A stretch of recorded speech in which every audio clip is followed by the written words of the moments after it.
రైతు సోదరులకు స్వాగతం. భారత వాతావరణ శాఖ ఒక కీలక అప్డేట్ రిలీజ్ చేసింది. 16వ తేదీ అంటే రేపటికి ఈశాన్య ఋతుపవనాలు భారతదేశంలో ప్రవేశించబోతా ఉన్నాయి. ముఖ్యంగా ఈశాన్య ఋతుపవనాలు అంటే అస్సాం, అరుణాచల్ ప్రదేశ్ నుంచి ప్రారంభమై చిన్నగా వెస్ట్ బెంగాల్ మీదుగా, ఒడిశా మీదుగా ఆంధ్రప్రదేశ్, తెలంగాణ, తమిళనాడు ఈ ప్రాంతాలకు విస్తరిస్తాయి. రేపటికి భారతదేశంలో ఈశాన్య ఋతుపవనాలు అడుగుపెట్టబోతా ఉన్నాయి.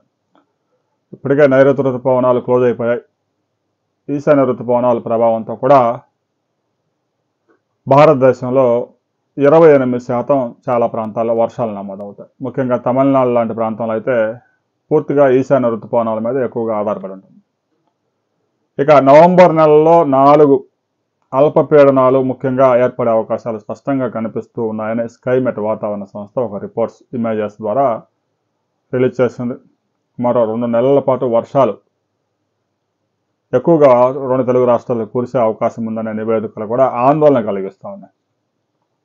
ఇప్పటిదాకా వర్షాలు కురిసినా పంటల హార్వెస్టింగ్ లేదు కాబట్టి కొంతవరకు రైతులు సేఫ్ అయ్యారు. ఇక ఇప్పటి నుంచి పంటలన్నీ చేతికి వచ్చే సమయం మొదలైంది. ఇప్పటికే పత్తి పంట పెద్ద ఎత్తున మార్కెట్కి వస్తూ ఉంది. ఉల్లి పంట చేతికి వస్తూ ఉంది. రాబోయే రోజుల్లో నెక్స్ట్ మంత్ ప్యాడీ హార్వెస్ట్ కూడా పెద్ద ఎత్తున ప్రారంభం కాబోతోంది. ఈ సమయంలో నవంబర్లో అల్పపీడనాలు వాయుగుండంగా మారడం, అవి తుఫానుగా మారడం అనేది నవంబర్ మాసంలో ఎక్కువగా జరుగుతూ ఉంటుంది.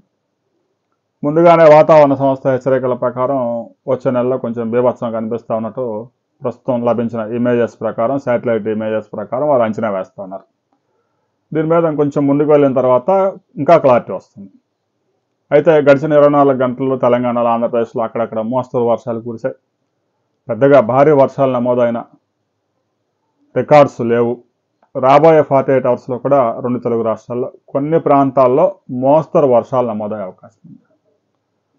రాబోయే 2-3 రోజుల్లో మీ ప్రాంతాల్లో ఎంత వర్షపాతాలు నమోదయ్యాయి అనే వివరాలని ప్రతి రైతు కామెంట్ చేయండి.